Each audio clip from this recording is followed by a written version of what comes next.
The river breathed smoke like a wounded beast.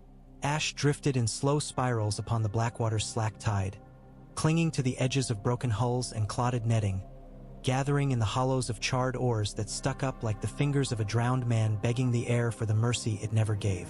The dawn had come grudgingly, a thin gray light trudging along the water as if the sun itself were unsure it wished to look upon what men had done. It revealed enough.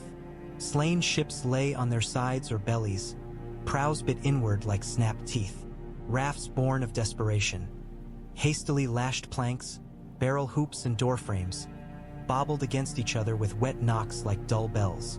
A mast, severed midway, trailed a nest of rigging like kelp. The wind was no wind, only heat moving from fire to fire. The city a breathing coal on the far bank, low roaring, muttering, ever renewing its glow in sullen pulses. Crows had already learned the new map of the world.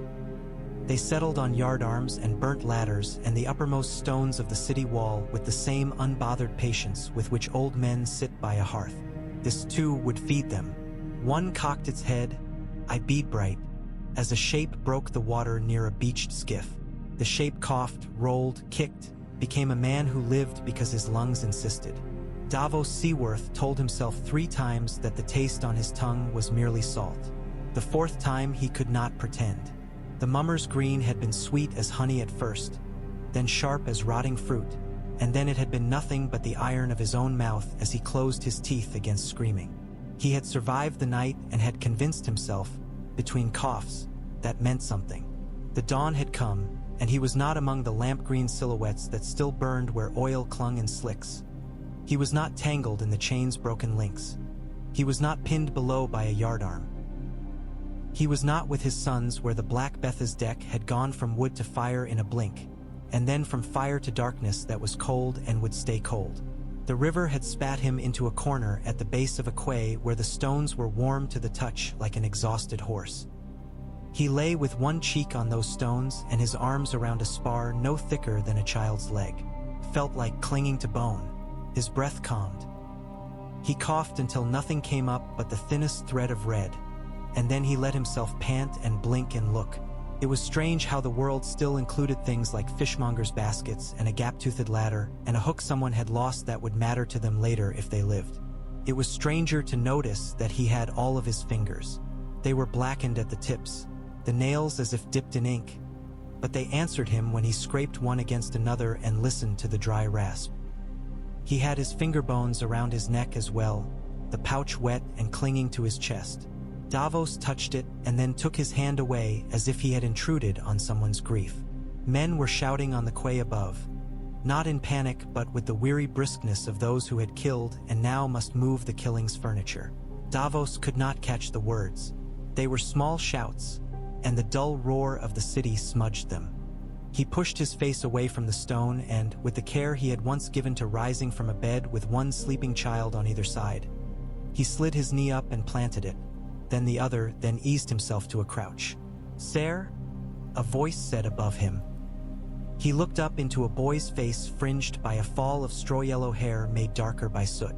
The lad's eyes were too clear, too open, as if there had never been a thing they had refused to see. His hands were on the quay's lip, fingers curled over, ready to haul. "No, sir," Davos said, and it seemed a fine thing that the first words he had spoken this day told the truth. "A smuggler." He reached.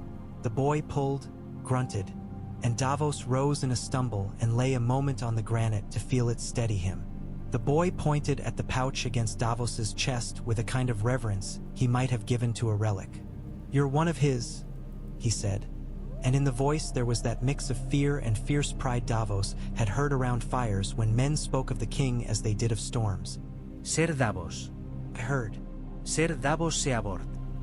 "Seaworth," Davos allowed. "Give me your hand again." He stood on the 3rd try. When he was upright the world lurched and steadied as ships do on a calm swell. "Lord Commander says clear the river," the boy said, as if that should explain why he had been fishing Davos up. "Tie off what floats. Mark what sinks. If you see green, don't touch it or the 7 will leave you to the stranger's face and it'll be a bad one. If you see red robes, let them pass." I'm to tell you if you're Ser Davos. The boy hesitated, looking apologetic for the weight of the king's words. Tell me, Davos said, that you're to come to the mud gate as you are and with speed. The boy recited. His grace wants you, his grace. The words walked through Davos like clean water, though everything else was ash. The praying he had done in the cold hours before dawn had been mean and narrow as Davos himself. He had promised things to gods and men who were not there to collect. The gods had sent him a boy with straw hair and clear eyes and orders. He came away from the quay with the boy's arm under his and hands reached out to clap his back, and a man in an ox cart nodding without curiosity as Davos grabbed the cart's side and walked that way for a few paces to catch his breath. He found himself absurdly hungry, the hunger of a man who had spent every 3 heartbeats thinking they might be his last and now could spend one on bread. King's Landing rose in stages. The lowest of its stages this morning was a smear of wetted soot where the first of the fires had been doused. Men hauled buckets in a line, the rhythm of it setting a beat that pulled Davos's feet forward. Above that was the living ring. Soldiers in livery that had not been in this city yesterday, their stags stamped over their hearts in paint not yet dry, archers with bracers that still smelled of tallow, a woman with one eye wrapped in linen moving with a dagger point just ahead of her hand as if the blade tugged her forward by a string.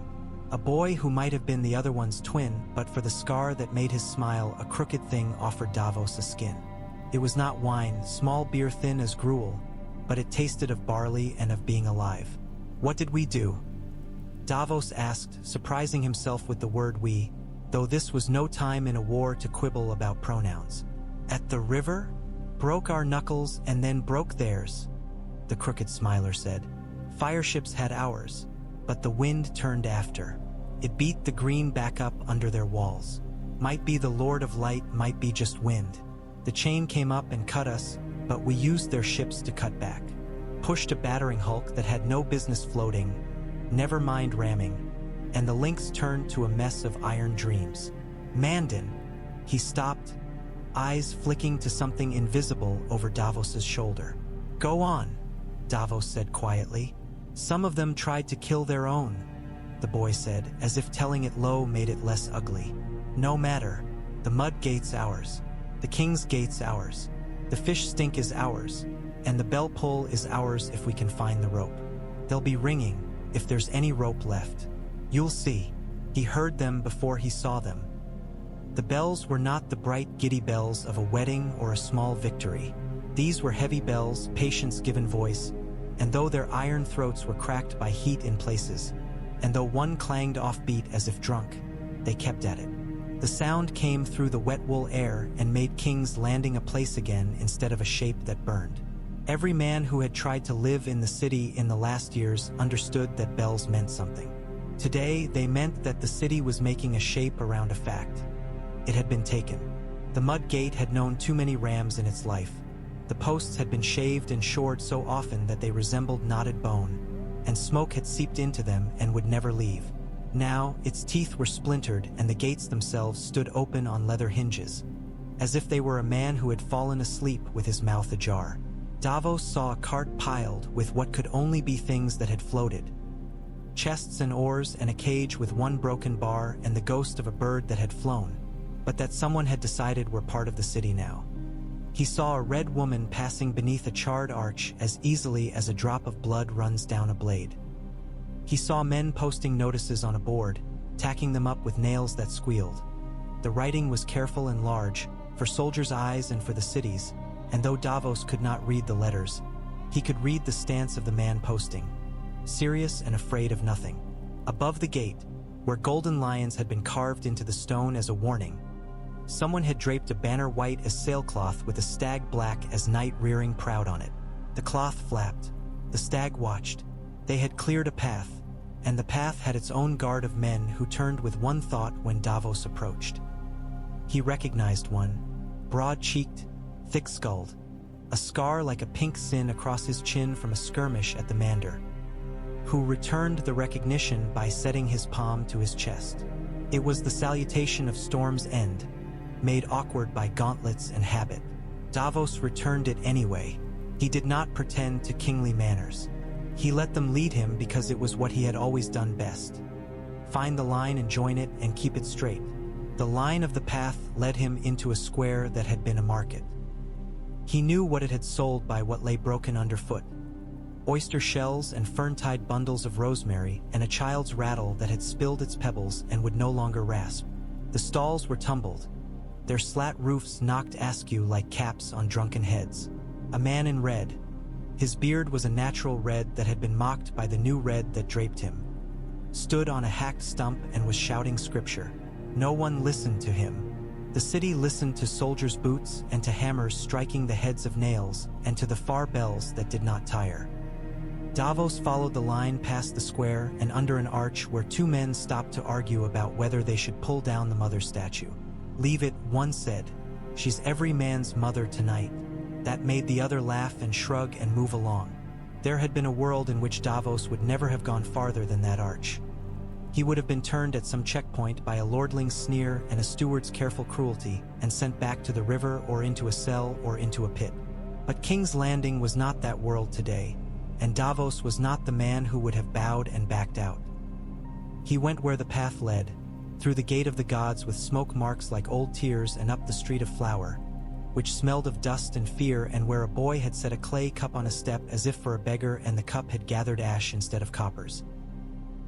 He passed a woman sitting with her hands folded in her lap like a lady, though her dress was scorched and one sleeve burned away and her hair had taken on the smell of singed feathers. Her eyes were on something Davos did not see. Perhaps she was watching a house that had not fallen yet. Perhaps she was watching it all again. He did not halt. He felt his body learning the king's city through his feet and did not know why that felt like treason and church combined. The red keep sat above it all as if clouds took orders. In the morning light it had something of a hangover. Streaks that would be soot no matter how long men scrubbed. A windowsill with a shattered bottle still clinging to it by miracle alone. A banner whose edge had curled and blackened. The drag of heat from the night's fires still moved along the walls as if animals had run there in the dark and left their breath behind. Lord's steps had scraped these stones, and Queen's shoes had tapped them, and now men with pikes and with patched boots moved there in their stead. The iron gates were held open by the practical solution of wedging them with spears. Davos smelt tallow, horse, sickhouse herbs, and human bodies that had sweated through fear into sleep and come awake soured with it. They brought him to a hall where the air was cooler by a degree and where the sound of bells became muffled, more a reminder than a call. The hall had been the place for ridiculing supplicants and for grand gestures. It was quieter this morning. Men spoke low and looked sideways because a useful silence had come to live there, and no one wished to spook it. The high seat at the far end was iron made into a threat. It did not look like a chair so much as an attitude you had to survive. The thing had always seemed to Davos a bit like a beached monster whose ribs had torn through its hide. People had held feasts before it and had trained themselves to pretend this was normal. He was a simple man. Swords were for holding, not for sitting on. He had never imagined his feet would be dry on this rush-covered floor and his eyes unaccused by any guard. He had never imagined the man who stood before the iron would turn with the relief of one who sees his pilot climb aboard at last. "Davos," the king said, and his voice was a rasp sharpened on the night. He wore his crown because men needed to see it. He wore it like a penance. The jaw beneath it was a stubborn shape. When he moved his mouth, a scar near the corner pulled. It had not been there yesterday. "You lived, as you willed," Davos said. He went to one knee because he did not know what else he could do with his whole self. He was dirty and burned at the edges and smelled of the sea's worst moods. He put his shortened fingers on the rushes and felt cut stems trying to poke at his skin through the old calluses left from rope. "I willed victory," Stannis said. "The rest is not in my power. Rise. You look like the river made you and objects to having you back. Drink. Eat after. You'll not keep standing else." He lifted a hand that was going to be bruised by midday, and a cup found its way into Davos's palm. The king looked past him. "No red woman," he said. "Davos first." She had been there, then, just out of the corner of his eye, the way a fire in a room can be felt at one's back even when one faces a window. Davos did not look to confirm. He drank. The cup held broth, lukewarm and too thin to be called food in any other season, and Davos's hands shook around it because the taste of meat, even if you could not name the animal, told him he was not starving in a boat with one or broken and smoke for a sky. The bells, Stannis said. He was not a man who spoke to fill the space between thought and thought. When he spoke, he wanted a thing. They'll not stop until I tell them. They'll wear the ropes to threads they'll have to roll and twist into rope again. That is fine. They will ring until my law rests in the city like breath in a sleeping man. The chain, Davos asked when speech was an option. Broken. Stannis's mouth made that word like a hammer hitting a nail squarely. Your son Mathos was seen at his station before the fireships. He was a credit to the fleet. Davos held the broth against his chest and let the heat of it blanch a square of his skin. He was my best, he said in a voice that wished to be flat and failed. But there is no rank among sons once they're in the ground. A man with none and a man with 9 will meet the same stranger. He had a mind for ink and for the way numbers behave. I thought he might teach his brothers to put down accounts proper, and he will be honored, Stannis said. He did not reach out. He had never been a man to do that, and it would have cheapened him to try. After the law first. What is your law this morning, your grace? Davos asked, because the city had ears and eyes and would carry his question to places Davos would never see. That there will be no rape, Stannis said, his voice cutting with the surety of someone who expected men to tell him they could not manage this and who had lived long enough to know they were lying. And no fire set except by order. Looting will be punished by loss of a hand. Murder will be punished by loss of a head. The gold cloaks will lay down their arms at the river gate and be sworn again, or else will be hanged by the gate they flee to. The septs will stand and no images will be broken by my men, nor the mother's windows shivered with a rock, nor the smith's anvil used to crack a skull.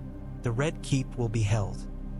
The small folk will be fed from the granaries that the Lannister mice forgot I would know about. The board of rationers. His mouth made the usually silly word into an organ of the realm. Will be posted before noon. This city has eaten lies and fear. It will eat bread. Davos nodded, as if he had known all that, and felt the strangest gratitude that the man before him had found words for a thing that might otherwise have turned into the low grumble of men's stomachs and then into something ugly. The Queen? He asked, and here he did not put a name because some names drew lightning. Sandor Clegane broke, Stannis said. Not with contempt, but with the simple precision of a milky-eyed clerk telling a fish caught was a fish weighed. There is no shame, he broke. A man with a head like his and a face like his cannot bear a city of fire. He fled the gates. The Queen was in the holdfast with the boy. They were taken at dawn by Baron of Fellwood with his shield still smoking on the rim. The Kingsguard, what is left of that white cloth? Pleaded. Barristan Selmy ran weeks past, so I am told. The rest are dead or will be. The boy Joffrey is under guard. The younger boy is with his mother, and I'll not have him harmed. The girl. He paused, and Davos felt the pause like the moment between lightning and thunder when you do not know whether to hide or count. Sansa Stark, Stannis said. We have her. A child is not a stag or a lion, no matter whose bed she was made in. She will be fed and dressed and spoken to softly. The realm is starved for softness. He was a man who said words he did not particularly believe in because he knew men needed those words like blankets. She will be kept because I am not a fool, but a letter will go to Robb Stark with my offer. He will bend the knee, and I will send him his sister and his father's bones in a cart with 6 horses and a guard larger than any I have given my commanders. And he will keep his north and call himself by the title his fathers liked to grin about before they went south to be part of other men's jokes. If he will not, then he will stay a king and find out what it costs. And the girl will be a pledge, Davos said. There was no point in washing the word with a gentler one. And no harm to come to her as long as the boy may be pleased with his bread. As long as she is no one's hostage but mine, Stannis said, rough, as if the thought leaned too far and needed a shove back to its proper place. Davos nodded and drank the last of the broth before he could think of 7 reasons to put it aside untouched. And Tyrion Lannister? He had the walls at midnight with his little knights. Alive, Stannis said. His mouth made that word like a bitter fruit he refused to spit out. Cut. He was put to the sword by one of his own when the night went badly for them. The boy fell into the river and was dragged out by a boy whose name we will learn because the city must come to know it. He is in the maester's rooms now, making everyone around him suffer. Is it the dwarf in him that teaches him to talk when men want quiet? And I will have him brought here when he can walk without fainting. I am not Tywin Lannister. I do not cut down a man who has defended his city well, merely because the city was not his to begin with.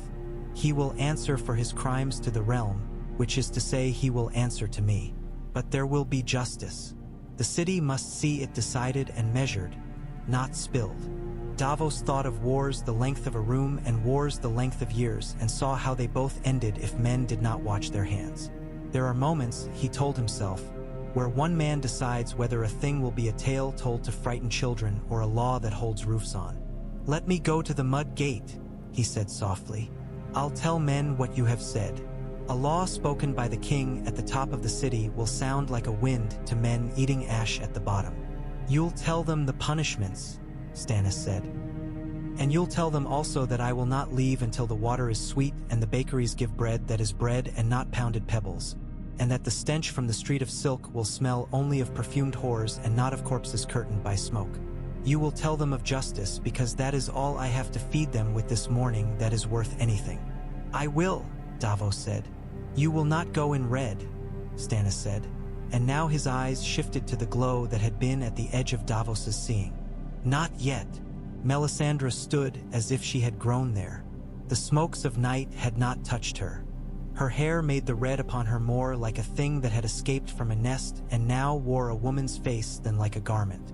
Davos thought of statues and of stones that could be moved if you found the right lever, and of men who had no lever with which to move their own courage. She did not look at him. When she looked at the king, it was with the faith of a loyal dog and the patience of an ocean. They ring for you, she said, and the bells sounded like something she had decided to summon. They ring for law, Stannis said. He was always himself before her. More himself, almost, because there was no place to hide. Send your men to the September of Baelor and stand at the foot of it. No one is to break windows. Put on your red, but do not strike sparks in there, or I will see your wrist on a block, and not if but how will be the question. There are kings and there is the king, Melisandre said, not to him but to the heir, as if she were reminding the morning who it belonged to. And there is the prince promised whose light will. Bread, Stannis said, one word good against any prophecy. Go, he told her, and she went, because for all the smoke and holy heat that clung to her, she had learned Stannis and his voice, and when it could not be pushed, the rest of the morning belonged to work. That was mercy. Davos found that his hands, though they had once lost joints at a king's anger, were good hands for a city that needed ropes tied, lists made, orders spoken in the right tone. He stood at the mud gate with two sergeants who had voices like sand and had them call the gold cloaks by their districts, and they came, sullen and mistrustful, with some men's eyes flicking left and right for exits that would not be there. He watched them lay down their cudgels and pikes and was amazed at how like laying down a burden it looked. He had them sworn. He saw two particularly wretched boys who had sworn last to Joffrey because a hand had been at their backs. He saw one older man who had sworn to anyone with a voice because his wife had eaten her last pat of lard 10 days ago, and he had no voice that mattered. Davos saw them and learned their faces, because he was about to make them into something that would not fall apart at the first shout. When a woman cried out in the Street of Sisters because a man had dragged her by the hair toward a shadow between stalls, Davos's men were there. They dragged the man back by his own hair and cut off his right hand before he could find a word that would make it otherwise. They bound the stump and put a ladle to the woman's mouth. Broth, not pity. Davos watched and watched himself being watched by men who needed to know whether this would be a set of stories or a new habit. When noon mocked the city with a small sun, and the heat took on the smell of broth and burned fish and trampled rushes, when the bells at last were let to rest so that men could hear themselves think and hear the scrape of shovels as graves were begun beyond the city, Davos found himself in the market square again. The red priest had gone. In his place, a man in a patched brown robe stood with a ledger and a quill and a frown that was less about sin than it was about sums. "If the king's law means weights will be weights," he said to no one, to everyone, to Davos, "then I will do whatever else is asked me. I have the ink. I have the patience. These are not small gifts." Davos nodded to him as to a commander. It took hours for the city to remember it might be a city. The monsters the night had made. Fire that ate flesh and stone as if both were tallow. Sounds like people laughing that turned out to be men dying. Light that came from below like a child's nightmare. Those creatures withdrew. They left worse things in their holes than themselves. In the street of steel, a boy swung at a nail with a hammer that had been his master's and missed the nail twice, then found it and watched the head sink into wood as if grateful. In a room behind a closed door, a woman washed a wound with such care that the washing became a prayer that needed no gods. A man in a cloak that had once been velvet and was now merely cloth led 2 goats and carried a coffer under his arm and looked neither left nor right. In another hour, in another city, he might have been a lord arriving to complain to the master of coin about the price of pepper. He would complain to no one today, and perhaps find someone who would sell him garlic. In Maegor's holdfast, the sun made the stones look old. Sansa Stark had not slept. The wine Cersei had given her had been sugary, a child's wine, and though the queen had advised her to drink it for courage, her hand had trembled and she had spilled a good slosh into her lap and through her dress to where her thigh met her seat.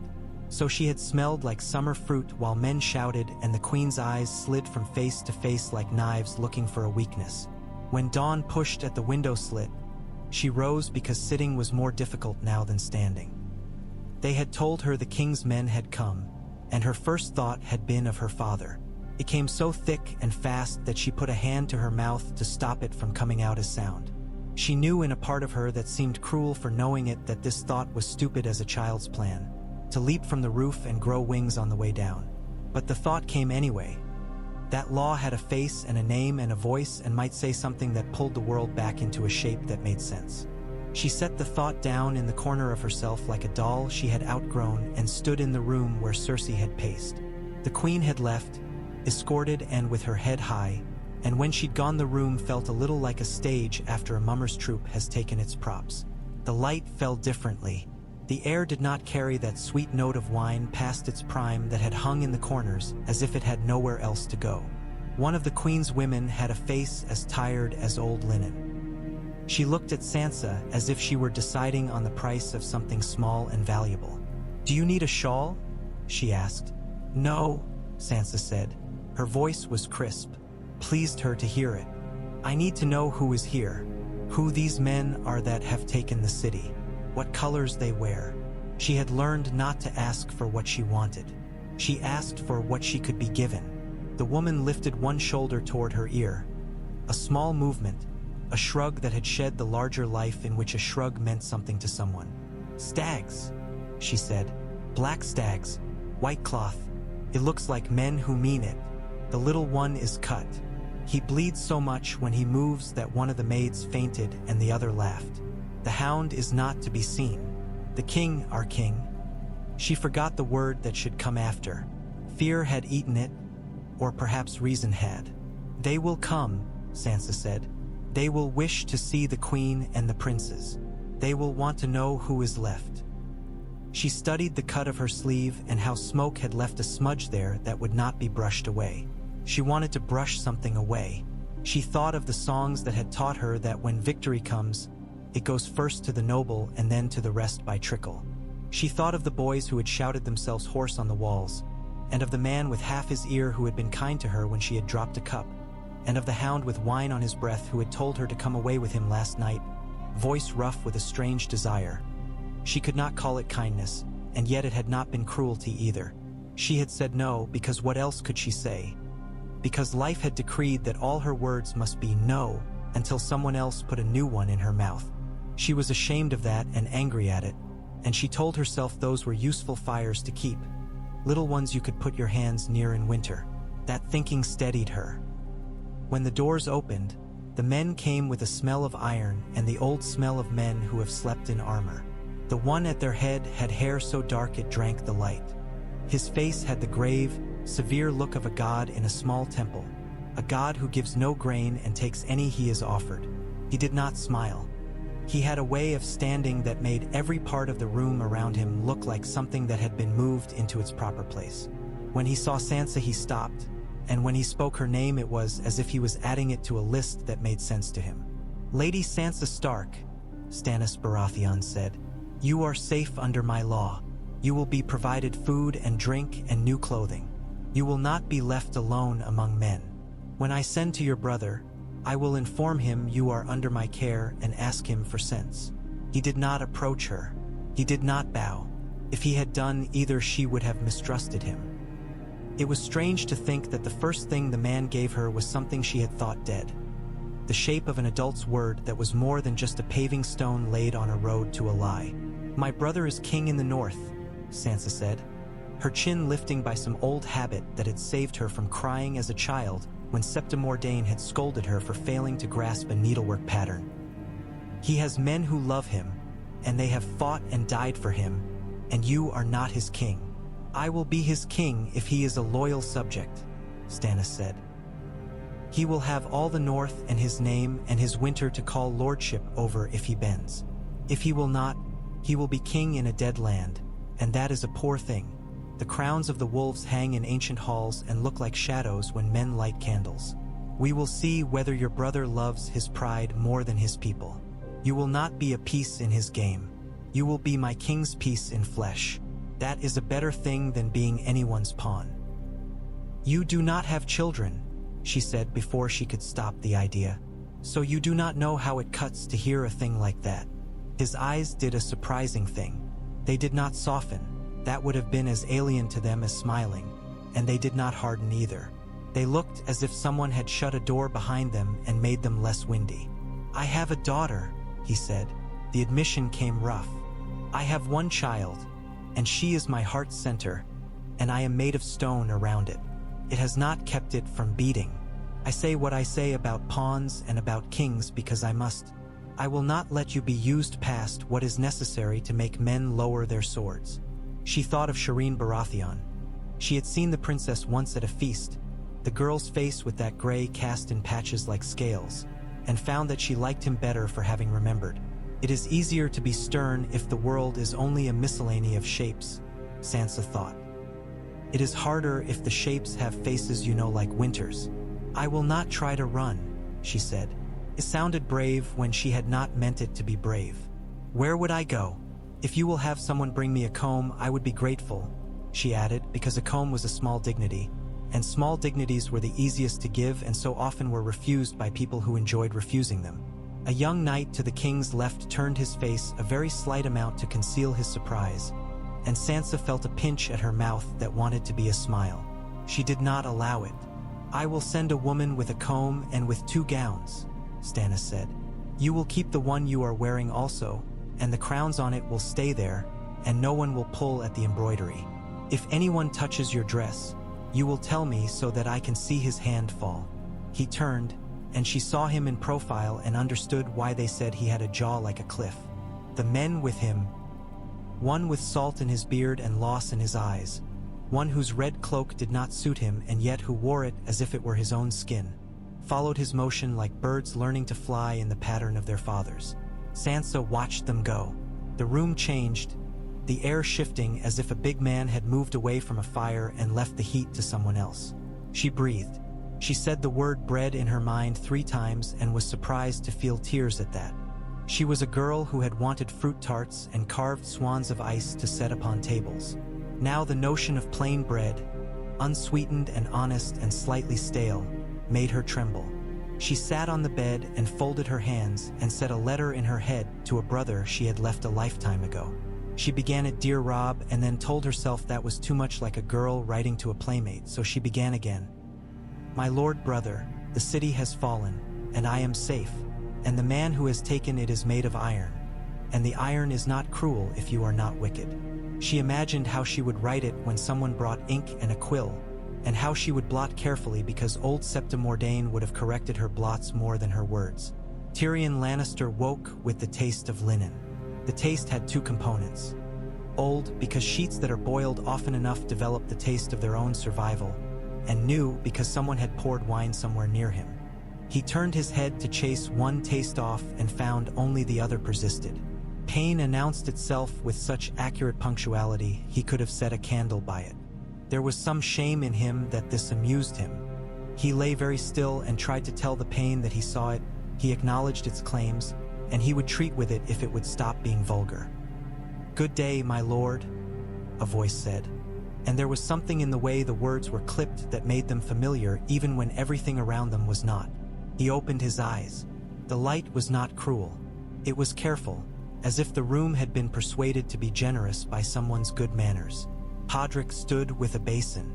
The boy had a way of saying his words in such a way that you felt each one had to be coaxed out of his mouth by forceps. "Pod," Tyrion said. The syllable seemed to bleed as it exited his mouth. His tongue felt too large. "You are still here. That speaks well of someone. I can't yet decide whom. The gods? You? Me?" He tried to smile. He succeeded in baring his teeth for a heartbeat. He could not tell by the expression on Podrick's face whether he had terrified the boy. "There were men shouting," Podrick said, "and men in black and white, then in white and red, then only in black. There was a man with a rabbit and a knife, but he was the best of them because he wanted to be useful and wanted to do it wrong. I hit him with a stick. Who had the rabbit? The rabbit had the rabbit. He wanted to make a stew." "Ah," Tyrion said. He was going to laugh or vomit. He settled for closing his eyes again. "We are in whose hands, then? And be careful how you answer. If you tell me the truth, I may be grateful. If you tell me a lie and I like it better, I will want to believe it, and that will make me angry with you in an hour." "Stannis Baratheon," Podrick said, and added quickly, as if to petition the pain gods for help on Tyrion's behalf, "The king." Oddly, this did help the pain. It organized it. Tyrion's mind had been stumbling along the edges of a dark ditch, and now someone had put a little fence there. "He is king for all the good it will do him," Tyrion said. "No, that isn't fair. He is the king, and it will do him a little good for a little while, and then the thing kings discover will happen, which is that there is never as much good as you want there to be."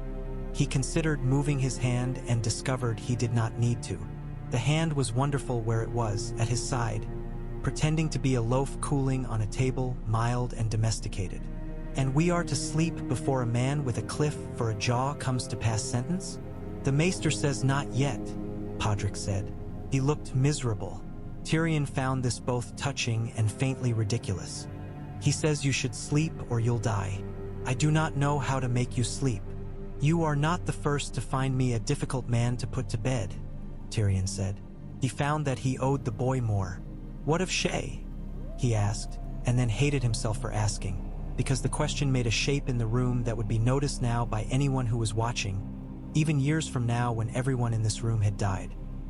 "I can't say," Podrick said. He had the good sense to look as if he might be lying but did not want to.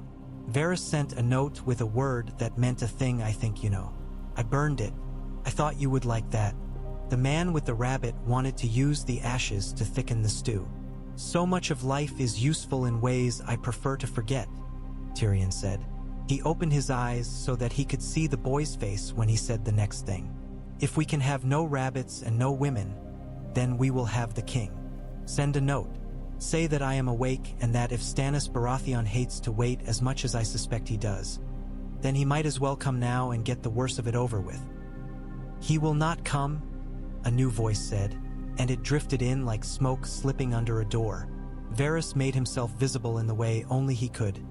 No sound of steps, no new smell, and yet the room had a new weight to it as if it had a new piece of furniture.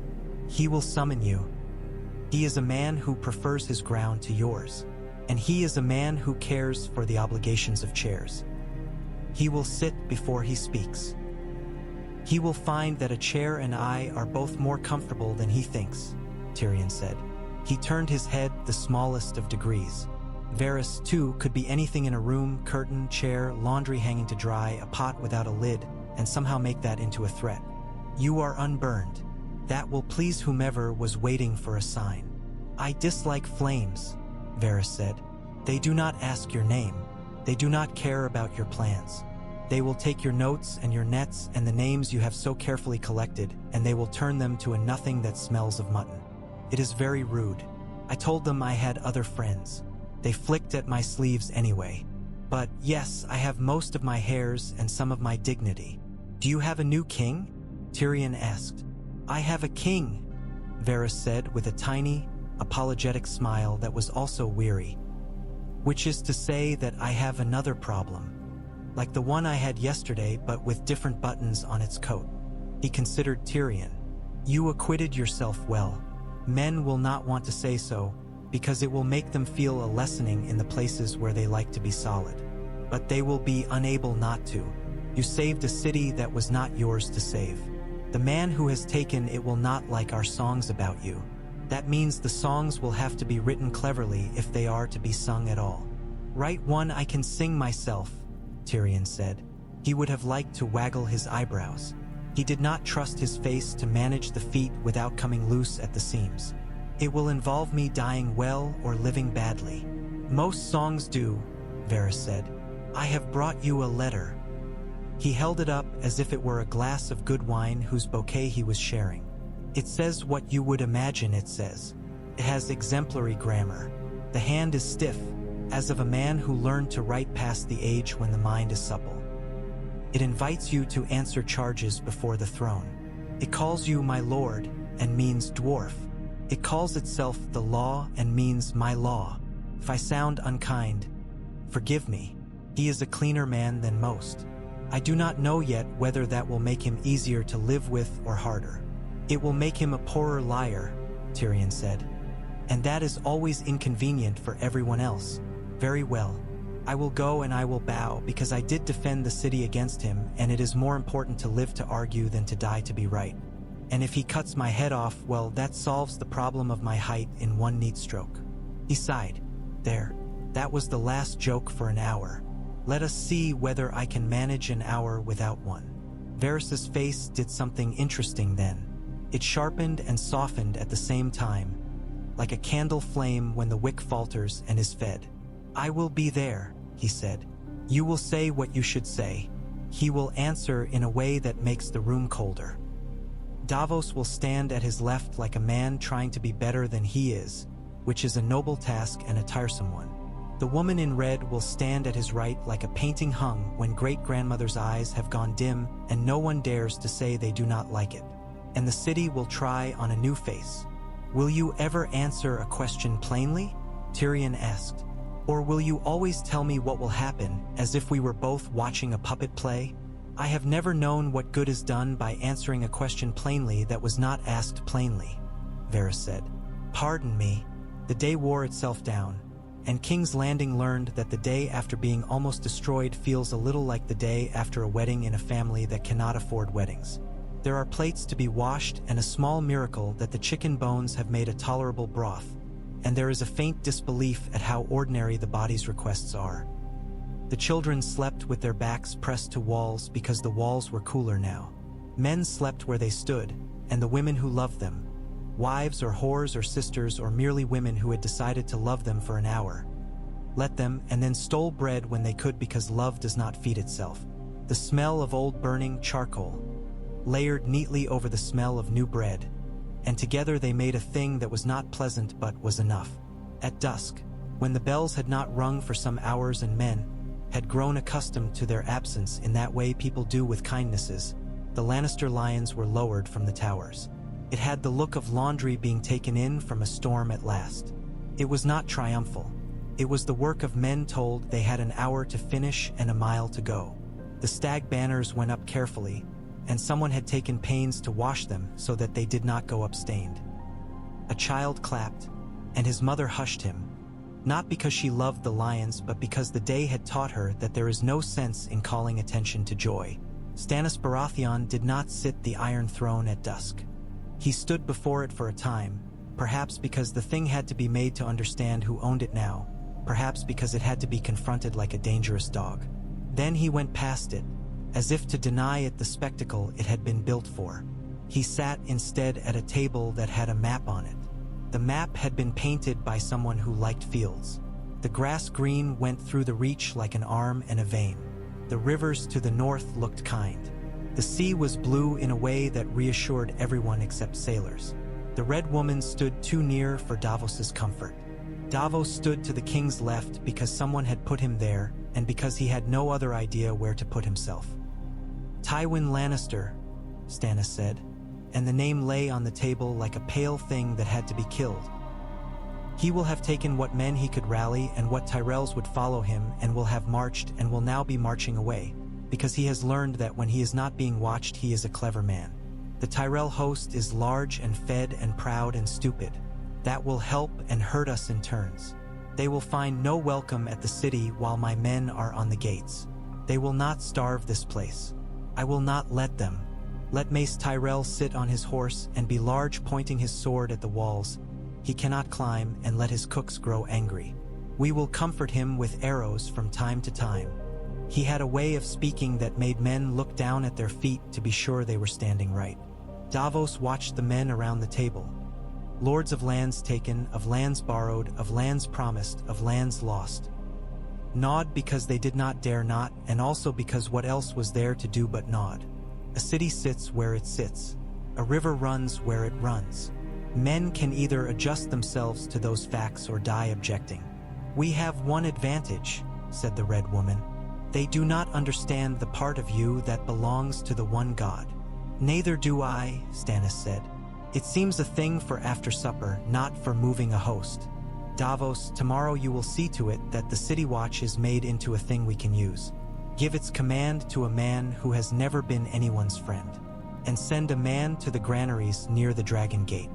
We will distribute in districts, not centrally, or else there will be dying you will be obliged to write laws for. We will need ravens, Davos said. He did not care how tired he sounded. He was too tired to waste energy disguising it.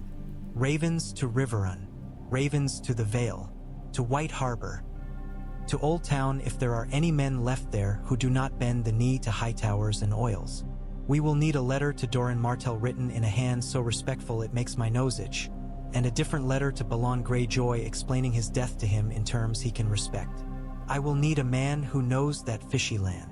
I will write to Dor-Ann, Melisandre said, as if she had been born with a quill in her hand, as if the little sound a quill makes on parchment were a prayer in itself. You will not, Stannis said, and his face did not turn. You will stand at my side and tell me where men will lie to me. That is your use. She did not argue. She smiled without showing teeth, which was somehow worse. Davos felt something itch at his old scars and told himself it was sweat. When he left the king and set out into the Red Keep again, the corridors had developed a new shadow. The shadow of being somewhere you had no business being. The Lannisters had owned these halls. Now they were someone else's, and everything remembered it differently. The tapestries looked as if they had been turned to face the wall. Davos came upon a woman at the base of a tower who was holding a boy's hand and telling him, in a voice that pretended to professionalism and almost managed it, that when a man says, by the king's leave, he does not mean that the king was asked, only that the man talking enjoys sounding better than you. Davos smiled with his mouth and felt nothing in it. He took himself to the yard where the city's half-mended army was being arranged for inspection. A boy shouted the names of streets and neighborhoods not because it was required but because he had the voice for it and it pleased his friends to hear him. Davos watched as men who had thrown their lot with any force that fed them now tried to look as if they had always been part of this one. The thing about men like this, Davos thought, is not that they are faithless. It is that their faith is practical and lives in their stomachs. Give them bread and law and a little pride and they will beat their cudgels on your enemies' skulls. Fail at any of the three and they will beat their cudgels on your skull, or worse, wander off and leave you to someone else's cudgel. He chose a captain with a scar like a brushstroke across his ear. The man looked as if he could say no in a way that did not incite argument. Davos put the city watch in his hands and said, "If I see you in a silk cloak this month, I will make you eat it." And the captain believed him and grinned, which meant the captain had understood the joke nestled inside the threat, and that meant he had all the parts of a useful man. Night came early, as nights do when the day has earned its rest by being close to ending men. The city's sound changed. It was not quieter, only deeper. 1,000 conversations fell to a murmur, and in the murmur was the reassurance that there were 1,000 voices. A man passed a loaf through a window to a woman who took it and did not say a word to him because words would have made them both awkward. A dog barked once, thought better of it, and went to the foot of a bed it would not be allowed in and slept there. In the septs, men knelt on knees that creaked and spoke to gods that had endured worse than this city and would endure it again. In the Red Temple, the one that had been nothing more than a shop with a brazier and a woman who had believed, flames spoke. They told a story no one else would understand unless the story decided to discover them. Cersei Lannister sat on a chair that had been a throne to someone once in some other city and was here only a chair. She had asked for wine. She had been given water with a sprig of mint in it, and the presumption made her so angry that she was almost amused. They had not brought her chains. That was interesting. They had not brought her better wine. That was insulting. They had brought her boy, and that was the thing that had kept her from turning the chair over on its side and laughing until they had to haul her to a quieter place. Tommen slept. He had slept through fire before. He had slept through uncle's stories and through the noises that men and women make when they have gone just a little beyond the ordinary and are thinking, in the dark while they falsify their breathing, that perhaps they should have stopped. He slept now with his mouth open and his hair on his forehead in a damp ring. He had clung to her before sleep and had made her dress damp in the same place that had been wet with Sansa's wine hours ago, and Cersei had tolerated it because there was no point in pretending that she was made for anything else but this. To be slept on by her children and to pour wine over pain and to carry herself like a sword no one else knew how to wield. It was easier when there had been 3 of them and when their father had been a man the world bowed to without a thought. Now the world had decided to think. That always ruined things. They had taken Joffrey from her with a courtesy that had enraged her more than roughness would have. The man who had said the words had said them with the dryness of someone who had memorized them and did not wish to be doing any of this. "Your son is to be questioned," he had said, and she had wanted to say son? Which one? "Do you suppose I have so many I can spare one?" The look on his face had not invited that joke. She had considered telling him that this was not a negotiation. Then she had watched her boy go without looking back because he had learned from his mother how to never look back, and the knowledge had been a stone in her stomach that would not be dissolved by wine. She had thought last night that she might kill him and then kill herself rather than let him be paraded before someone else's law. She had thought it would be a good story, and that good stories are the only things worse than bad ones because good stories are used against you by other people who enjoy narrating. She had thought these things in the holdfast while the hound burned in his mind, and she had decided on one thing and then on another and then on a third, and had done none of them because the choices had been taken from her by men who pushed doors open and shut them with a care that implied they respected Wood more than they respected queens. Now, in this room with mint in her water and Tommen's mouth open, she did not think of story. She thought of her father, and that made her want to break the chair against the wall because she hated that he had made a hole in her big enough to live in even when he was not there. She thought of her brother, and if she had not been her father's daughter she would have cried, because she pictured the cut she had heard about, the way they had whispered dwarf to her when they had had to tell her something they thought a queen should not be told, and the pity in her would have killed her if she had allowed it. She thought of the king in this city now, and she thought of his wife grown in a garden that had never known a real season, and she thought of her other brother far away and on a road to them through men who would want to kill him just to hear what sound he would make. They do not give you good wine when they mean to kill you, she told herself. They give you good wine when they mean to break you because good wine makes everything feel inevitable and you begin to enjoy the inevitability. Water says you are still useful or that they do not yet know what you are. She drank. The mint did nothing to improve it. They came for her at midnight. Midnight always comes for queens. The men who came had a way of carrying their shoulders that made them seem smaller because their discipline had eaten some of their width. The one who spoke had a voice that Cersei recognized as a voice that had never asked for anything twice. "His Grace will speak," he said. "I am sure he can," Cersei said, and the man made no response because her barbs were arrows now being shot into planks and not men. She rose. She looked down at Tommen. "He will sleep. He will never be king. He will be what I can make of him in the time I have." She tucked a strand of hair behind his ear, a gesture that had become automatic over the years. In that automatic gesture was so much love that she would have killed anyone who noticed it. She went. The hall was lit politely. That was the worst of it, perhaps. There was nothing in the lighting that could be called malice. Stannis sat at the table with the painted fields and did not stand. He did not bow. He did not command her to kneel. For a ridiculous moment she wanted to laugh because she had spent years learning other men's gestures and parrying them, and this man offered her no gesture at all. It felt like trying to duel with a very practical door. "Lady Cersei," he said. The word lady was a worse insult than any other name might have been. "I will not draw this out. You are accused of high treason and of murder and of perjury before the realm. You are accused of lying with your brother and of bearing children that belong to your brother and not your lord husband. There is the man I was told about," she said. No smiles. No wine. The law carried like a cudgel. "I am not impressed." "Good," he said. "I do not require your admiration. I require the realm's obedience.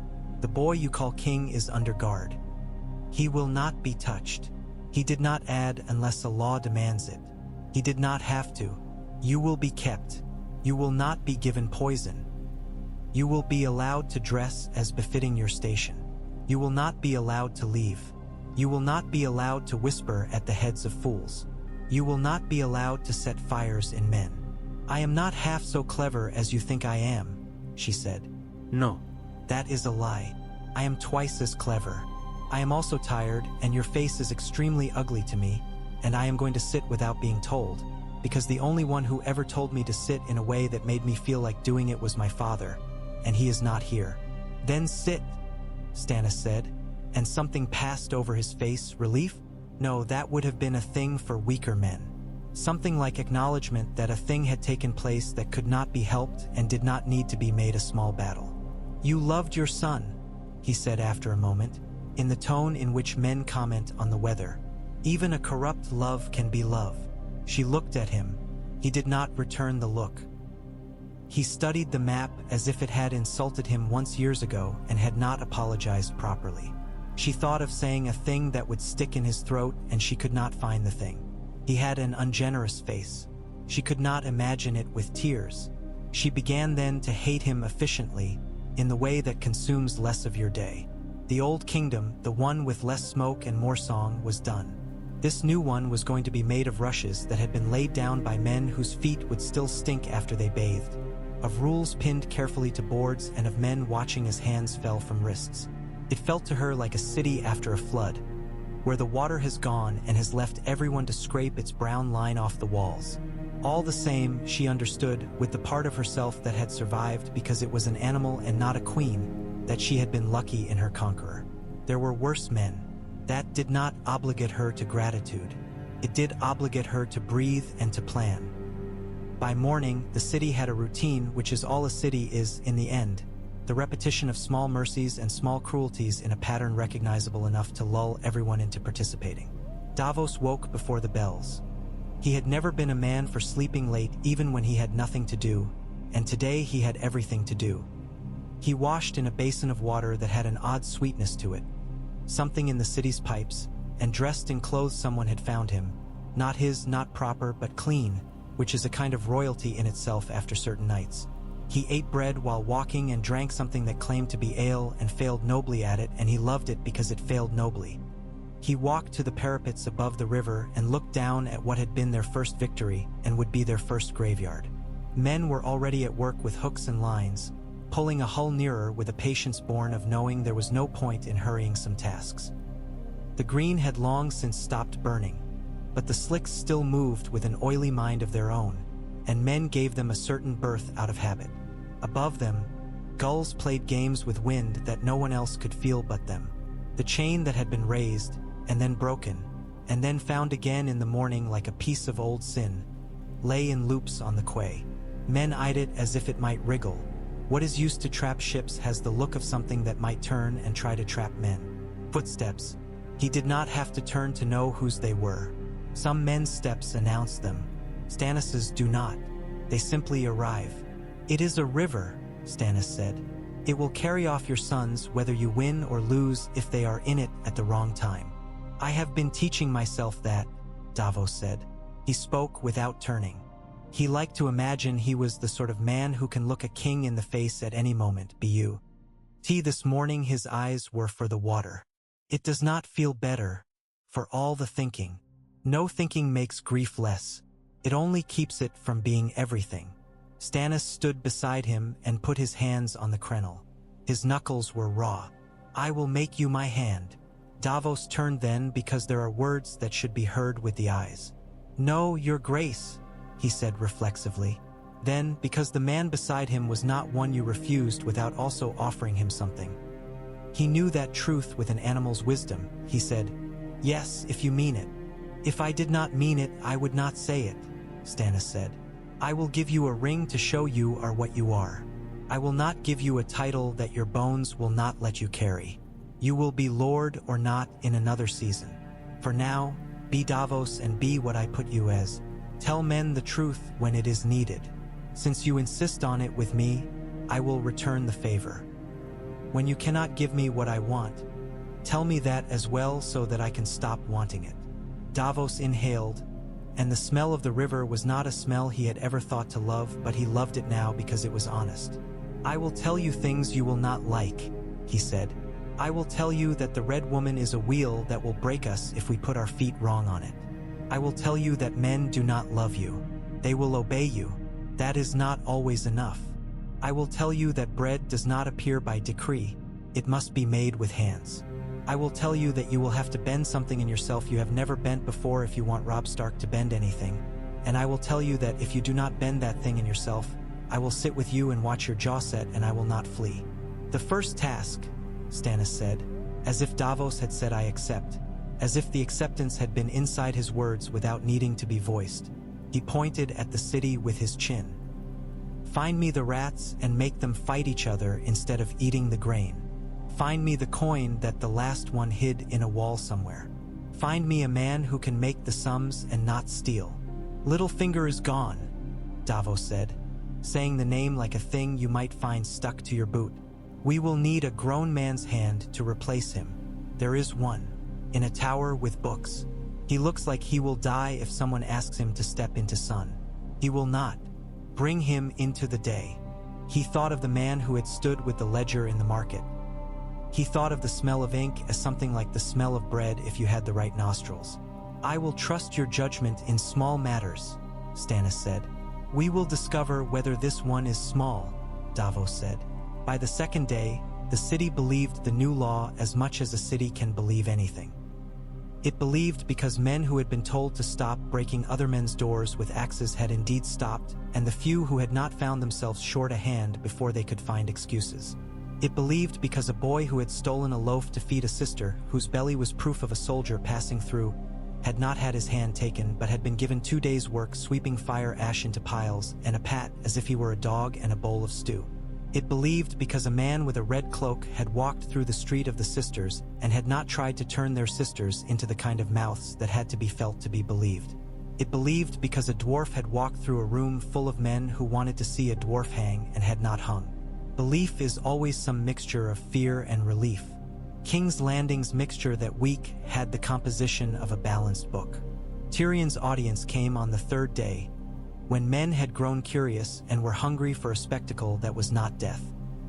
He entered without fanfare because he had refused fanfare, but there is no way to enter a room filled with men who hate you and men who will learn to hate you that does not have fanfare baked into it like cumin.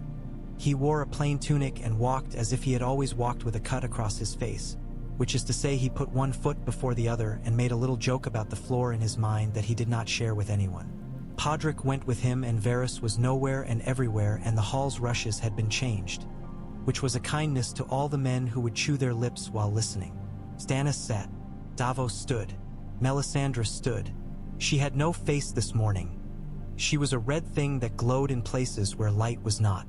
The men at the edges were the city, in the way that an audience is a city. They had brought their need for a story with them, and now they were deciding which of the men in the room would be the story. Tyrion did not hate them for it. He had made a life on story. Now it would be a life that would sit in another man's throat and be swallowed or spat. You are Tyrion Lannister, Stannis said. He had no use for adjectives. I am, Tyrion said. The world has laid several other names upon me. I answer best to this one. If you call me imp or halfman or other things, one man called me a bottle beast once, which I rather liked. I may answer, but my answers will be less useful. You defended this city against me, Stannis said. You organized the defense. You used wildfire. You ordered a sortie. I did, Tyrion said, and I was almost killed by a man I had paid. I am sure you will enjoy that part. It adds a moral lesson. I do not enjoy anything, Stannis said, and in the hall someone breathed out a laugh and realized they were alone and wished to put the sound back in. You will answer for your crimes against the realm and for your fathers. I will answer for my own, Tyrion said, and Davos made the smallest of movements. So small that only a man in pain and used to watching the corners of rooms would have noticed.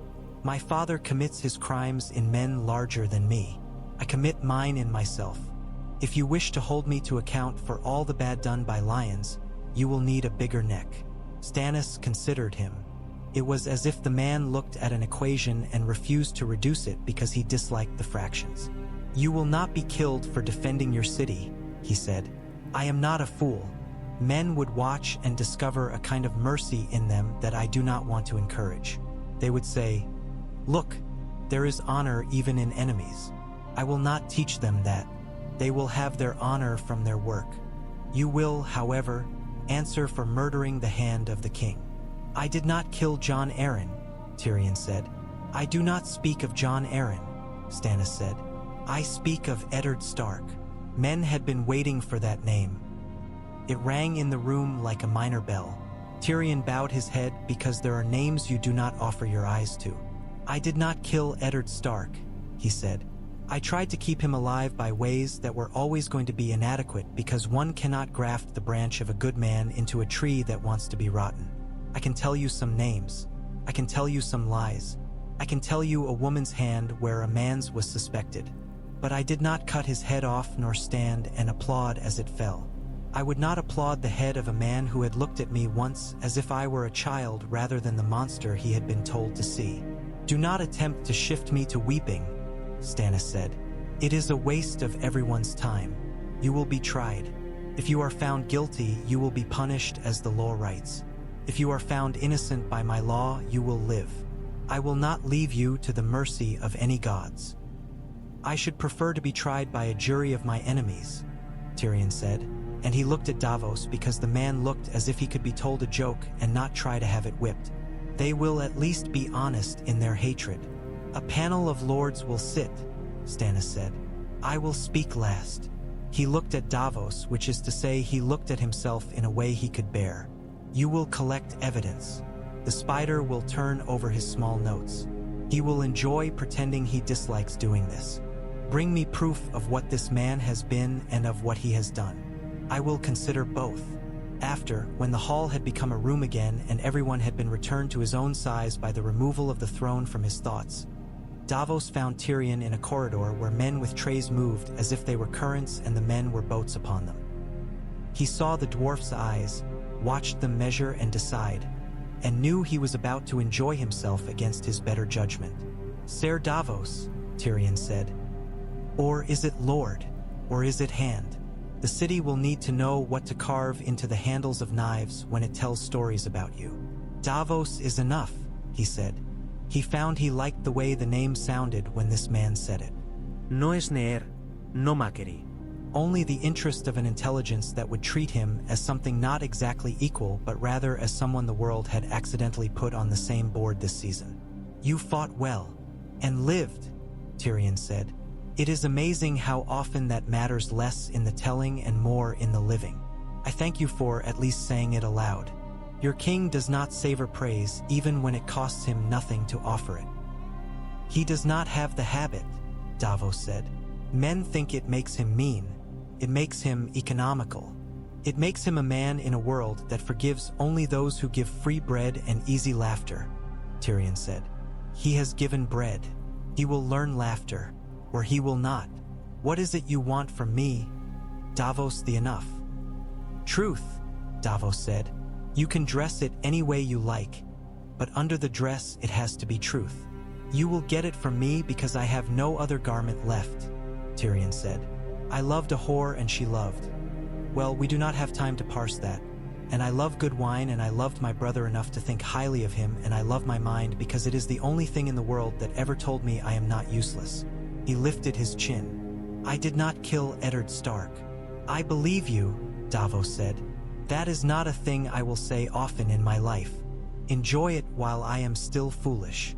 I will, Tyrion said, and then the boy Podrick tugged his sleeve, and without thinking, Tyrion laid his hand briefly on the boy's head like a benediction.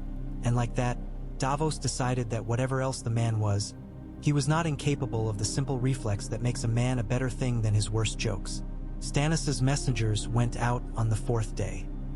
The ravens rose from the rookery like a black thought, rent the air with a beating of pages made flesh, and turned to the compass points men had argued over at the map. One went north to White Harbor to talk to a man who liked fish and numbers. One went to Riverrun. One went to the Eyrie, where it would discover if any doors opened. One flapped toward Sunspear and would discover if Doran Martell's patience extended to letters carried by men who had taken his niece's honor and then cut it into meat. One went out to the islands, though the birds hate the sea when it goes on for too long. This raven would find a hard, mean place and a man with a mouth like a granary that had never been filled. One went to the Reach and would arrive cauterized by the number of candles burned reckoning days of marching. They carried words Davos had helped write. He had sitting in him like a sin, but could bear it if it meant he could dashboard from time to time a thing that would matter. He wrote of bread and of law and of mercy. He wrote of an offer to a boy in a far north who had the name of Wolf and the heart of a lord and the impatience of a storm. He wrote of the city not being a place where one family made laughter in a hall while the fields died outside. He wrote with a pen, and his fingers hurt because pens are too light for men like him. They float away from your hand if you do not scrub at the paper with them. He asked a man in brown to run his eyes over what he had written and correct his hands. And the man grunted and did so and told Davos he had put commas where men breathe and not where words breathe, and Davos thanked him for the insult and left it as it was. There was a moment that week when the sea wind came up the river with enough salt in it to make the city think of something other than smoke. Men stopped. They tilted their heads. The wind was a woman's hand on the back of a neck that has been stiff too long. The little sailboats with nothing on them but patched cloth and a memory of fish trembled like colts. Davos felt it, and it did something to him that was both good and that made him want to bite something. It told him the world was large and had not been changed by any one man's victory. He stood on the quay and blinked, and a thought took shape in him that grew like a plant with roots where he could not see. The thought was this, that a king is a man standing on a shore looking at a sea. He turned. Sansa Stark stood behind him with a woman who might have been her maid if the world had not made her into something else. She had a new dress, and the old one had indeed been folded and put respectfully on a shelf in a room where she slept in terror, but slept. Her hair was combed. She had the dignity of a comb. He bowed more than the absence of his lordship required of him because she had earned it by continuing to stand. "My lady," he said. "Ser Davos," she said, and he did not correct her because it did not matter and because her saying it did something in the street that was not the same as his saying it would be. "I came to see." "There is much to see," he said. "There is the scent of the sea," she said. "I have always loved it and been afraid of it. It smells like a promise being made while a liar stands in the doorway. You want to believe it and you are clever to suspect it." She looked at the chain. "What is that?" "That is the city's arrogance," Davos said. "It will be used to make nails, and then the nails will go into boats, and then, because the world is a circle and not a line, the boats will come back past where the chain lies now. Men who tell stories will make something of that. They will be right. But for the men who do the work, it is just iron made useful after it has been iron made terrible." She nodded as if this was a manner of being taught she appreciated. The sort that did not make a girl look foolish in front of anyone. "Will you send a letter to my brother today?" she asked. "I have written one. I did not know whether to address it to his titles or to his name. In the end, I wrote Rob and then scraped it out and then wrote my lord and left it. He will understand me both ways." "I will send it," Davos said. "I will put it with the king's letter to the same man. They will travel together in a sack as if they were only paper, and men will argue about which weighs more when they get to the other end. Your letter will weigh more where it should. That will be enough." She looked at the water then and let herself have the sort of thought that keeps a girl from insanity even when there are few to share it with. "I would like a boat," she said. "Not now, when all this is over. A small one with a white sail that goes out and comes back in the same morning, and no one would ask me questions when I came back because I would be carrying fish and not answers. Their smell would absolve me. I could go out with no one, and then I could come back into this city and feel the way it has always felt to walk past men cleaning fish and not wish to clean them. That is how I always wished to feel. Ordinary, full of little chores.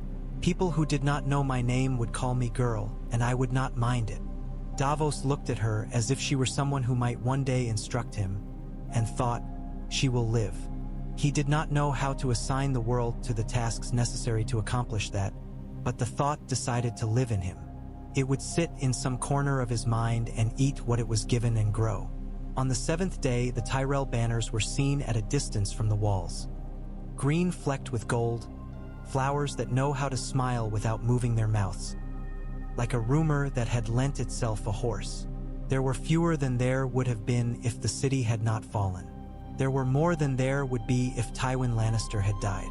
Stannis stood on the walls and looked at them as a farmer looks at clouds. That one will rain. That one will go by. That one is full of thunder and will strike something not of its choosing. He gave orders. Men moved. The siege was declared by men for whom the word felt nice in the mouth and odd in the belly. A city that had been within the law for a handful of days learned that law under siege is a different grammar to speak. It did not matter. There were signs on boards. There were hands in baskets. There were men at gates who knew the difference between a man with murder in him and a man with hunger in him. In the Reach, Marjorie Tyrell listened to words from men who prided themselves on moving only when the pattern of the game could be seen from a height. She said little. She would say more when she met the Iron Man and when she saw the girl who had been promised to other men.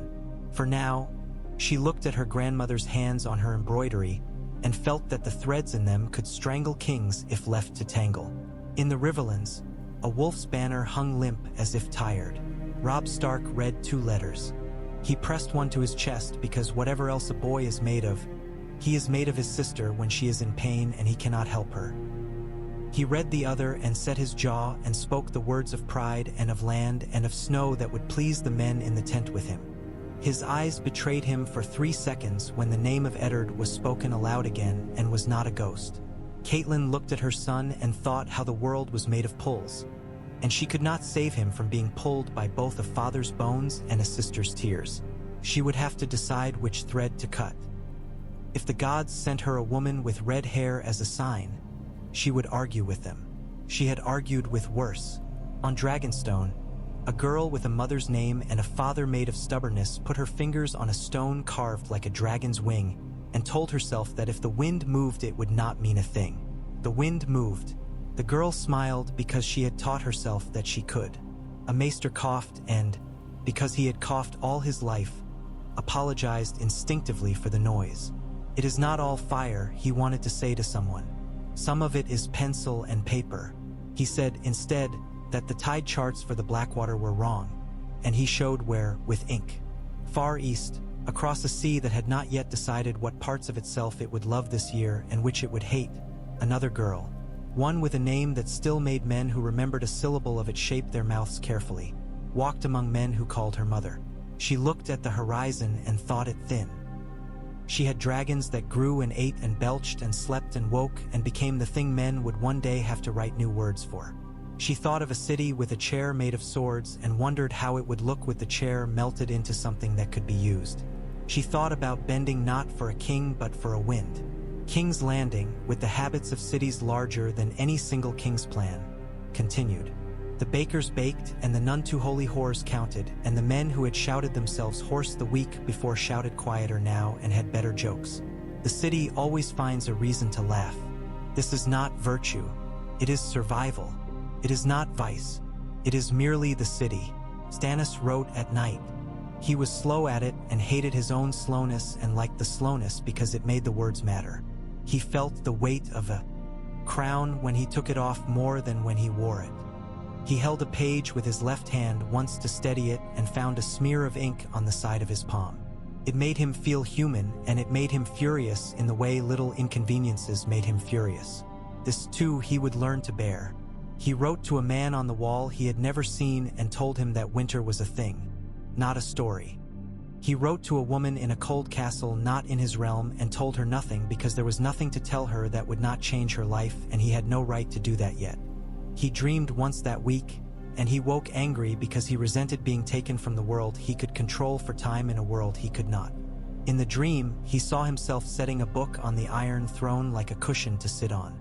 He did not remember the title when he woke. He remembered how the book's leather had felt under his thighs, and he felt ashamed of being a man with thighs. Davos slept like a man who has done the hardest day's work of his life and knows he will do a harder one tomorrow. He dreamed of a boy with ink on his fingers. He dreamed of a woman's hand adjusting a child's hair with a gesture that had begun before the world was made. He dreamed of the river being wider than the sea and woke laughing because some jokes only rivers know how to tell. Sansa slept and dreamed of a comb, which made her blush even in sleep, because it was as if the gods had made her into a creature so simple that a comb would be the thing that freed her. She woke and did not weep. She ate bread. She looked at her dress and did not change it. She put the comb through her hair and thought, "If I live, I will learn to braid this myself so that no one else will need to touch me in the morning." Then she thought of the women who had touched her hair all her life and had done a job so carefully she had not noticed the care, and she felt a kind of love she could not share or thank anyone with. Tyrion played a small game with himself at noon. He would make himself laugh without speaking. He imagined a bird perched on the Iron Throne and shitting. He imagined Stannis cleaning the shit. He managed to smile. He counted that a victory. He met with a man who had lists and agreed to bear witness to an accounting that would bore any other man to death. He told 2 jokes that fell flat because no one wanted to be seen laughing with a Lannister, and he kept those jokes in his pocket for later and admired his own thrift.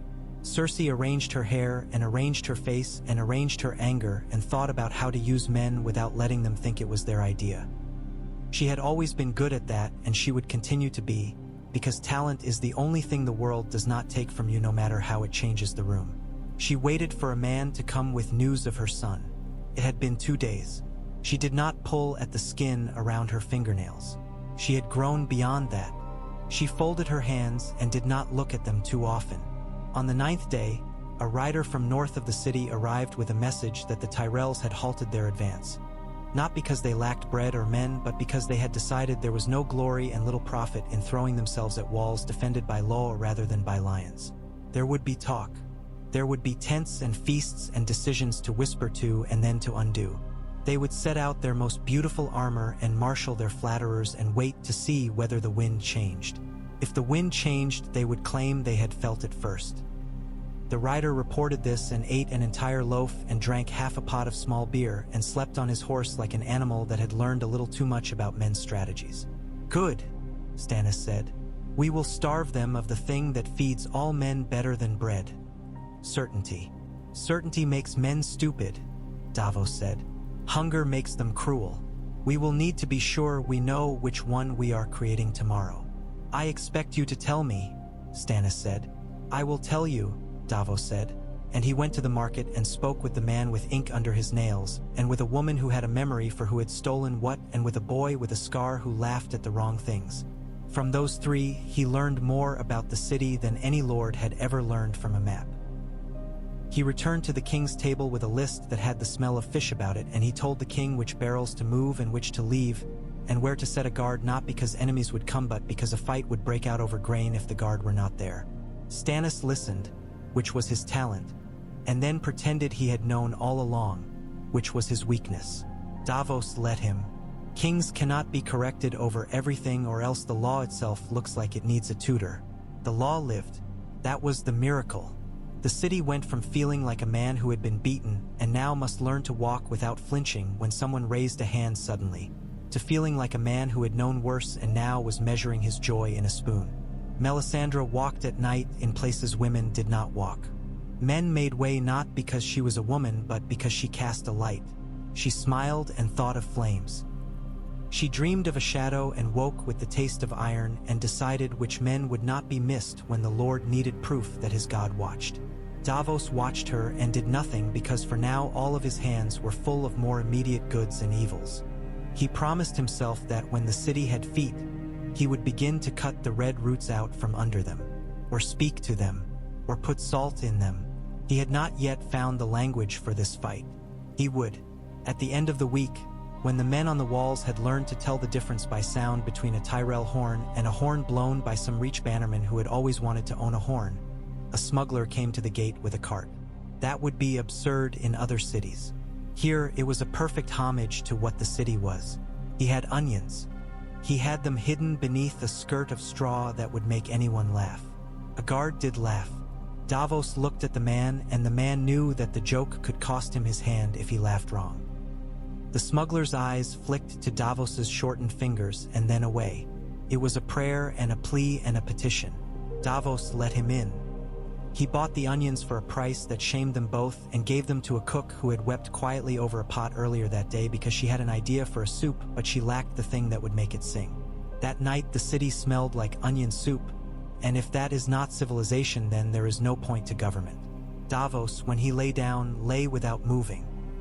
He thought of Shireen at Dragonstone, her face and its brave smile when strangers looked at her head-on. He thought of Mathos. He thought of a boy born as his father became a man who could not hold his sons. He let himself have a minute with each. Then he put them down carefully because he had learned from the sea that if you do not set down a load, it will pull you under. He slept. The road plates were being set. The room was being aired and cleaned. The old bits of song were finding new rhythms. There were men outside the walls who wanted to come in. There were men inside who wanted to get out. There were women at their beds and in their shops and at their windows who had opinions that would become the city's opinions. There were boys and there were dogs and there were old men who would complain of knees in the manner of old men since boats. Stannis Baratheon had taken the city and now would find the work of keeping it harder than the taking. Men who had cheered, quietly, because cheering too loud over any man's victory is unwise, would grow restless. Men who had trembled would grow confident. Criminals would go from hiding to testing. Priests would dream of influence. Lords would dream of grudges and old maps and new favors and of what could be made of a girl named Sansa. On the 10th day, when law had begun to feel like a table you could put your bowl on without it wobbling, Davos walked into a room where a red woman stood too close to a flame and where a king pretended the flame was not there. He had a stone in his hand. It had a hole through it in the manner of pebbles that have been worn so by patient water. He held it up and said, "A man sells these to sailors at the harbor, your grace, as charm against drowning. I will bring you 100 if you believe it." "I do not," Stannis said. "Then I will bring you a rope," Davos said, because he had been a sailor and he knew what saved men. "And I will put it in the hands of a man who can tie it properly." "Do so," Stannis said, "and then find me a letter that will make a boy in the North Bend rather than break." Davos thought of Sansa with a comb and of Shireen with her hair in a way that made men not stare at her face so much. He thought, suddenly and without reason, of a stag and a wolf standing on either side of a river, neither willing to step in because they could not see the bottom, both preferring to wait for a season that would not come. He said, "I will try." Try was not a word Stannis loved. He had always preferred do to try. But something in him had learned a little about try this week. He nodded once, the way a man nods when told the rain will come when it comes. Then he leaned over the map again and began to move little carved men about with careful fingers. It was not a story. It was work. It was the way cities breathe, the way kings grow old, the way boys become men or become bodies, the way women shape things and are not permitted to say they did, the way a law is learned by how it bites and also by how it feeds. The city had new habits. The habits would be tested. That was for later. For now, the bells had rung, the chain had been broken, the banners had been changed, the river had learned again to carry away what men could not bear to hold, and bread had been baked and eaten. Night fell. Somewhere in the city, a man rolled over in bed and thought of a song. It would be a sad one, that was the fashion for the week, and it would flatter no one too much, and it would include a woman with a comb because there is no story that does not include a comb somewhere, if you are reading it correctly. He hummed it once. He would forget it in the morning. Another man would remember it next season and write it and claim it. This is the way of cities. This is the way a victory becomes history. This is the way yesterday becomes a weight you balance on your head as you carry water up stairs that are too steep. The water slopping a little on your feet and leaving rings on the wooden steps that will be there until someone burns them. In the Red Keep, the Iron Throne brooded. It examined the backs of men with the same malice with which it had examined the faces of kings for 100 years. It gathered dust in places where even dust did not seem possible. It dreamt of men it had cut and of women it would cut and of a day when someone on it would fidget in a way that would make a knife of a sword's tooth and would draw blood. It had no mind, but then neither do cities, and yet both have the power to make men do things because of stories told about them. In a room near the throne, a king with an ugly mouth and a beautiful law slept with one hand open and the other in a fist. In another room, a smuggler with fewer fingers than the gods issue to most men slept, and when he turned in his sleep his hand half opened as if to catch something falling. A girl with a comb lay with her eyes open a long time and then slept and had no dream she could recall until morning, which is, perhaps, the best of dreams. A dwarf stared at a ceiling and bound himself to his own life again with a joke. He did not speak aloud so that he could keep it for himself a while longer. A queen stared at a dark ceiling and composed speeches for her father that she would never give. The city breathed in and out and in, and the sea beyond the mouth of the river moved the way seas move, shifting all the little boats in their sleep as if to remind them that no harbor was the end of anything, only the place from which the next crossing would be measured. And in places where men kept fires because they liked to see heat made visible, shadows moved, and in those shadows was the shape of the future, which is to say there were too many possibilities to count. And there was also the certainty of other mornings with ash and with bread and with bells that would ring because men had decided they should.